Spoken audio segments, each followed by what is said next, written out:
Hey everyone, thanks for joining me for our first tutorial of our email series on Google Drive. So hopefully by the end of this email series, everybody's going to leave with a few new tips and tricks that maybe they didn't know of before that's going to help them be really super organized and really productive in regards to your Google Drive. Before we get started today, I just kind of wanted to take a minute and kind of explain my thought process behind this series. So you may notice that not every email in this series is super applicable to you, and that's okay. You may know some of these tips and tricks already, which is great. I just thought it would be really good to review all of these skills because I know we have a wide range of comfort levels with Google Drive in this email group. So I just wanted to make sure that everybody kind of has a good basis, and then hopefully, like I said, everybody will leave with at least a few new things that maybe they didn't know already that are going to be super helpful as we go throughout the remainder of this year. So today, our first tip is going to be creating folders and subfolders in your Google Drive.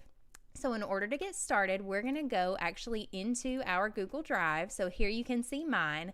So we're going to be talking about creating these folders. So in your Drive, folders are going to display up at the top, and then all your files that you haven't assigned to a folder yet are going to be at the bottom. So I kind of think of Google Drive almost like a virtual desk. Almost. So I know when I was in the classroom, I would get important pieces of paper all the time. Like someone would hand them to me, I would pick them up at a faculty meeting. I would get papers everywhere, and I would think, oh gosh, this paper is super important. It has great information on it. I really want to go back and be able to look at this later when I have a little bit more time. So I would turn around and I'd just put that paper on my desk thinking, well, I'll get right back to it. And then toward the end of the week, I'd get another important paper. And then next week, I'd get a few more. And then the week after that, a few more. And before you know it, my desk is just a piled mess of 50, 100, 200 jumbled papers that I know are all really important that I wanted to go back and look at. But I just haven't had the time to sit down and do that. And now they're not organized. So if I wanted to find that specific paper that I had at the beginning of the week last week, I know it's on my desk, but who knows where it is.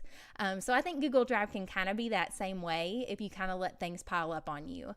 So we're going to try and take that away. So what we're going to do, like I said, is work on files and folders. So with these, folders are really something that's super personal to you. So you're going to have to find a system that works for you and your personality and your lifestyle.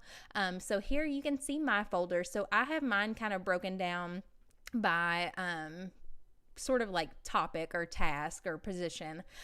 So you can see, like, first I have my teaching folder. So that's from when I came out of the classroom. I made folders, and in my folder I also have subfolders. So I broke down my teaching career into when I was a kindergarten teacher in Mount Washington, and then in the time that I spent in the library at Shepherdsville. So I kind of wanted to keep those files separate, but they both fall under the umbrella of my teaching experience. And so you can see my other folder. So here again, this is my new current position. So anything related to my job now, I'm going to be sticking in this folder. So I can click there, and you can see I've got even more subfolders. So you can literally break down folders into as many subcategories as you need to. So to create a new folder in your Drive, it's super simple. You go over to the New button, click once, and then it's going to drop down this pop-up menu, and the very first option says Folder. So click Folder, and then it asks you what you want to call your folder. So this is where you're going to have to kind of do some thinking. So some people like to do it kind of my style and do like different genre kind of folders. Or some people, and this might work best especially in like other positions, but teachers too, you may want to choose to break things down by school year. So you can see in my Drive, I have a sample folder created for the 2018-2019 school year. So I could start putting everything that I've made from this school year into that folder, and I would know that those are my most recent documents. So let's just create another sample folder maybe for last school year. So if you've got a lot of files from previous years, this may be the style that you want to go. So once you type in your title, you can click Create, and it's going to automatically pop that folder up in your Drive, and it's going to go ahead and highlight it for you. That way it draws your attention to it really quickly. So if you've got some files down here that you need to organize and you know they go with one of these years, then you can just click that file, see how it turns blue, and then you can drag it up, highlight your folder, let it go, and it's going to automatically move it, and it will pop up on the screen saying that the move has occurred, so you know for sure that that file has gone. So then you can go into that folder. There's my document that I put in there.